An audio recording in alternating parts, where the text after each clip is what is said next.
কিছু কিছু কিছু মানুষ আপনার বদনাম এই তিনটি কারণে করে।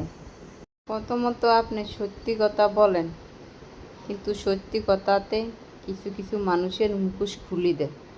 দ্বিতীয়ত, আপনি তাদের কন্ট্রোলে, তাদের নিয়ন্ত্রণে থাকেন না। তৃতীয়ত, আপনি তাদের কন্ট্রোলে, আপনি ওদের নিয়ন্ত্রণে থাকেন না, ওদের কণ্ঠ মানুষের সামনে খুলে দেন।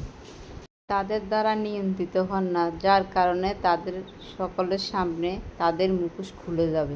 আপনাকে ভুল প্রমাণ করার জন্য হাজারো চেষ্টা করবে। তৃতীয় কারণ, আপনার উন্নতি তাদের সহ্য হয় না, এই কারণে আপনার বদনাম করে। তার কারণে অন্যের মানুষের কাছে আপনাকে ছোট করার জন্য বদনাম করে যায়। তো ভালো লাগলে পেজটা ফলো দিবেন এরকম ভিডিও পাওয়ার জন্য।